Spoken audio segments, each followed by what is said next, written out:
मुमलकत बनाए, उनके जो उसूल हैं यूनिटी, फेथ एंड डिसिप्लिन, उन पे कायम रहें।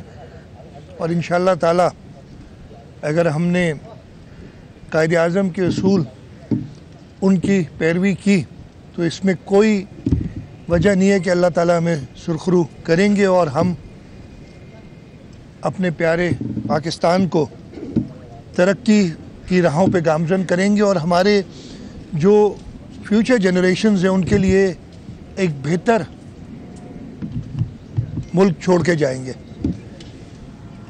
आज के दिन हमें हमारे अजीम लीडर्स शहीद जुल्फ़िकार अली भुट्टो, जिन्होंने हमें एटमी ताकत बनाया, जिन्होंने के अल्फाज मशहूर है कि हम घास खाएंगे लेकिन पाकिस्तान को एटमी ताकत बनाएंगे, उनको भी याद करते हैं। उसके साथ साथ शहीद मोहतरमा बेनज़ीर भुट्टो, जिन्होंने दिफा को हमेशा तरजीह दी, मिसाइल टेक्नोलॉजी दी, और यही वजह है कि पाकिस्तान इस वक्त पूरी दुनिया में सुरखरू है। आपने देखा जब भारत ने जारियत की इसी साल मई में, तो उसको हमारी अफवाज ने, हमारी पूरी कौम ने, जिसमें हमारे सियासतदान, हमारे यूथ, हमारे सहाफ़ी,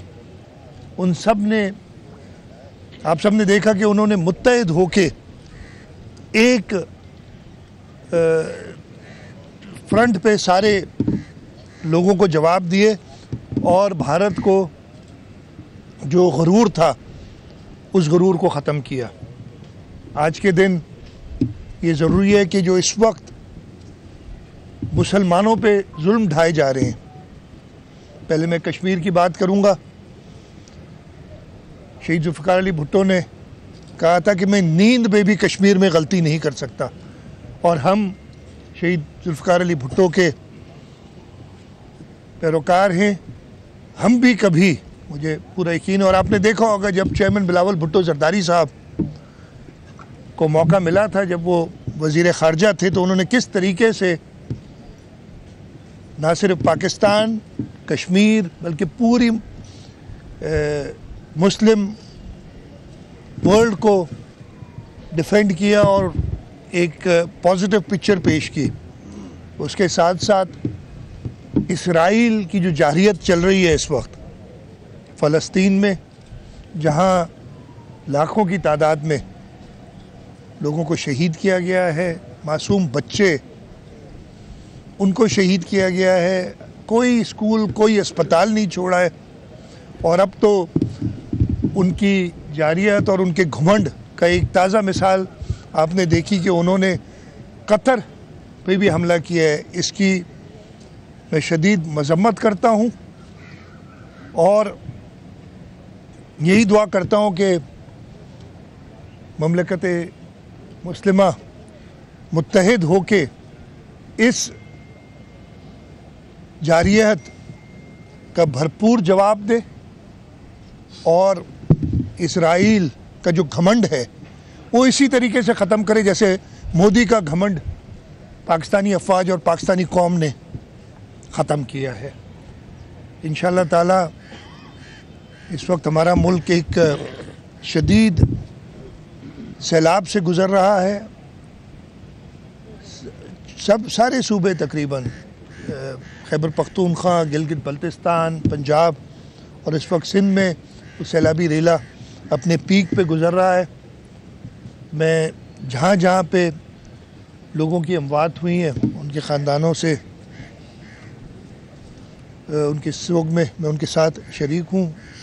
उसके साथ साथ ये भी हमारा तहैया है कि सूबा सिंध के अंदर भरपूर किस्म से इंतज़ामात किए जाएं ताकि इस सैलाब का कम से कम नुकसान हो। और जैसे मैं हमेशा अपनी तरजीह बता चुका हूँ कि पहली तरजीह है लोगों की जान बचाना। जहाँ तक रिवरन सैलाब का ताल्लुक़ है उस पर ख़ास तौर पे मैं बात कर रहा हूँ।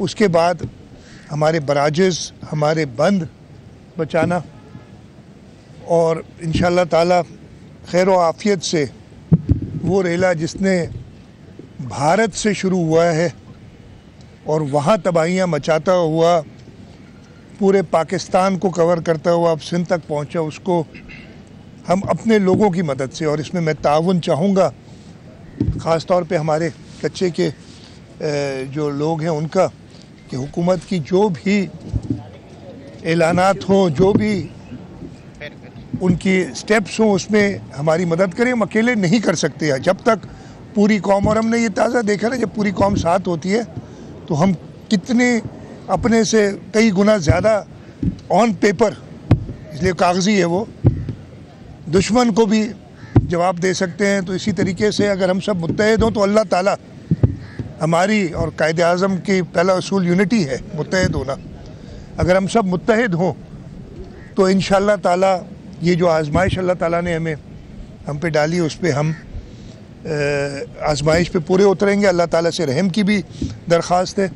और जैसे मैंने कहा, हुकूमत सिंध हम सब मिलके, इसके साथ साथ मैं ये भी जिक्र करूँगा, चेयरमैन बिलावल भुट्टो ज़रदारी साहब ने पूरे पंजाब का दौरा किया, फिर वो सिंध में आए, 2 दिन वो सिंध में रहे। उन्होंने सक्खर बराज, गुड्डू बराज और बंद में, लाड़काना में एक बंद का भी दौरा किया और सारी तैयारियां देखी। और चेयरमैन बिलावल भुट्टो ज़रदारी साहब ने साउथ पंजाब में भी, पंजाब में जब उन्होंने मीडिया से बात की थी, और सक्खर में भी परसों जब उन्होंने बात की थी, तो उन्होंने 2-3 चीज़ें की जो मैं दोहराना चाहूँगा। सबसे पहले तो उन्होंने कहा कि इमीडिएट रिलीफ देनी चाहिए, एग्रीकल्चर और क्लाइमेट इमरजेंसी नाफिज कर देनी चाहिए। और आपने देखा कि कल वफाकी काबीना ने क्लाइमेट और एग्रीकल्चर इमरजेंसी नाफिज कर दी है। मैं इंतज़ार कर रहा हूँ, और हमारी कुछ तजावीज़ भी हैं जो हम पेश करेंगे, उस पर हमने ऑलरेडी काम किया है। चेयरमैन बिलावल भुट्टो ज़रदारी साहब की हिदायत में, यार उतारो सबके, ये सारे बेचारे बगैर इसके सब लाए नहीं ना, लाए होते तो मैं आपसे ज़्यादा आदी हूँ, आप लोग अभी नए हैं। अच्छा, उसके बाद उन्होंने कहा कि इमीडिएटली जो एक कॉल होती है इंटरनेशनल एजेंसीज़ को, फ्लैश अपील जो होती है, उसको दें। फ्लैश अपील रिलीफ और रिहैबिलिटेशन के लिए होती है। इस वक्त हम रेस्क्यू और रिलीफ के मराइल में हैं, और रिलीफ के लिए हमेशा लोग ज़्यादा सिंपैथेटिक होते हैं दुनिया के, और रिहैबिलिटेशन तो कहते हैं यार इनका इंफ्रास्ट्रक्चर है, चलें वो, उसके लिए और मेहनत करनी पड़ती है। वफाकी हुकूमत ने, जहाँ तक मुझे पता है, अभी तक वो फ्लैश अपील नहीं की, और चेयरमैन बिलावल भुट्टो ज़रदारी साहब ने कहा है कि ये फ्लैश अपील जल्द से जल्द की जाए। उसके साथ साथ चेयरमैन साहब ने कहा, और आपने सब ने सुना, कि ये वक्त नहीं है किसी को भी क्रिटिसाइज़ करने का। हाँ, क्रिटिसिज्म कंस्ट्रक्टिव, मैंने कल भी बात की थी मीडिया से, कहा था ज़रूर करें,